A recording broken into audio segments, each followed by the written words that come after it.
जदि आपण मैंने मधुबाबू पेंशन योजना रे कौन सी भत्ता ऑनलाइन आवेदन करछंती जेपरि कि ओल्ड एज पेंशन हो कि विडो पेंशन हो कि डिजेबिलिटी पेंशन कि अन्य कौन भत्ता जदि ऑनलाइन आवेदन करते आपण आपंकर आप्लिकेशन टी स्टाटस टी किपरि ऑनलाइन रे चेक करेंगे।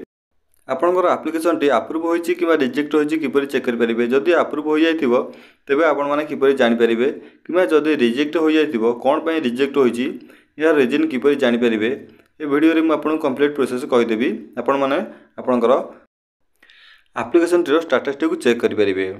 एथि पूर्व जदि आपण माने ही चैनल रे नुआ करि आछन्ते तेबे चैनल को सब्सक्राइब कर दियंतु, वीडियो को लाइक करंतु एवं बेल आइकन पर क्लिक कर नियंतु। आपण जो भत्ता ऑनलाइन आवेदन करछन्ती तार स्टाटस टी चेक करिया पयंगा सर्वप्रथम आपनकर मोबाइल हो कि कंप्यूटर हो एक न्यू ब्राउजर ओपन कर नियंतु। न्यू ब्राउजर टी ओपन कर सला पर एठी आपण मधुबाबू पेंशन टाइप करी सर्च कर नियंतु।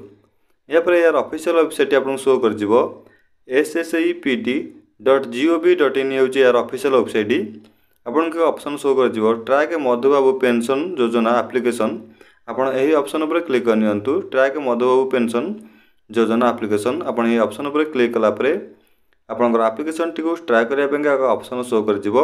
देखंतु इटी आपन को आपनकर एप्लीकेशन नंबर टी को देई आपनकर स्टेटस टी को चेक करिया पड़िबो। जदि आपनकर पाकर एप्लीकेशन नंबर टी नथिबो इटी आपण आधार नंबर माध्यम रे मध्ये आपनकर एप्लीकेशन टी रो स्टेटस टी को चेक करि परिबे। देखंतु इटी आपण ये एप्लीकेशन नंबर टी आपनकर अप्लाई करबा समय रे जे रिसिप्ट टी आपन मिलिथिबो से रिसिप्ट रे एप्लीकेशन नंबर टी लेखाथिबो आपन पाई परिबे। जदि आपनकर पाकर एप्लीकेशन नंबर नथिबो इटी आपण आपनकर बा एप्लीकेंटकर आधार कार्ड नंबर टी को टाइप करि चेक करि परिबे। देखंतु इटी आपन को ऑप्शन शो करि जाउथिबो एंटर आधार नंबर। ये एंटर आधार नंबर जगह रे एप्लीकेंटकर आधार नंबर टी को टाइप कर नियंतु। या पर एप्लीकेंटकर डेट ऑफ बर्थ टी को टाइप करिया पड़िबो। तळे जे फॉर्मेट रे डेट ऑफ बर्थ टी टाइप करिया पे आपन शो करूची से फॉर्मेट रे इटी आपन कैलेंडर ऊपर क्लिक कले सर्वप्रथम एप्लीकेंटकर जन्म मसिया टी को सिलेक्ट करिया पड़िबो। ए कैलेंडर मध्ये सर्वप्रथम एप्लीकेंटकर जन्म मसिया टी को सिलेक्ट कर नियंतु।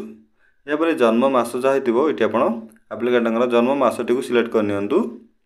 जन्म मसिया एवं मास टी को सिलेक्ट कला परे जन्म तारीख टी को ए कैलेंडर मध्ये सिलेक्ट कर नियंतु। या पर तळे को ऑप्शन थिबो सर्च ऑप्शन आपन ए सर्च ऑप्शन पर क्लिक कर नियंतु। सर्च ऑप्शन पर क्लिक कला परे इटी आपन को आपनकर डिटेल्स शो कर जिवो जेपर कि आपनकर एप्लीकेशन नंबर इटी आपन को शो कर जिवो। या पर एप्लीकेंट नेम टी मध्ये इटी आपन को शो कर जिवो। फादर्स नेम किबा हस्बैंड नेम तांकर रिलेटिव नेम टी आपन को शो कर जिवो। या पर तांकर आधार कार्ड रो चारोटी नंबर इटी आपन को शो कर जिवो। District name mobile number show कर जिवो। एप्लीकेशन स्टेटस देखंतु इटी आपन को एप्लीकेशन टी रो स्टेटस टी आपन को शो कर जिवो। आपनकर भत्ता एप्लीकेशन टी कहा पाखरे अछि किबा कहा पाखकु फॉरवर्ड होइछि इटी शो कर जिवो।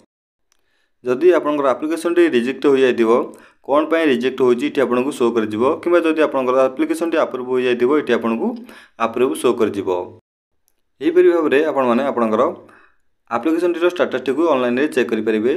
किबा जदि आपन माने ए फॉर्म टी को डाउनलोड करबा चाहथिबे बा प्रिंट आउट करबा चाहथिबे इटी आपन को एक्शन तळे इटी आपन प्रिंट ऑप्शन थिबो। आपन ए प्रिंट ऑप्शन पर क्लिक कला परे इटी आपन को आपनकर भत्ता एप्लीकेशन फॉर्म टी शो कर जिवो। इटी आपन प्रिंट कर परिबे। संग माने जदि आपन माने ए चैनल को एपर्यंत सब्सक्राइब करि नांती तेबे चैनल को सब्सक्राइब कर दियंतु, वीडियो को लाइक करंतु एवं बेल आइकन पर क्लिक कर नियंतु। आगु मध्ये आपन माने ए चैनल माध्यम रे ऑनलाइन रिलेटेड वीडियो पाई परिबे। Thank you for watching.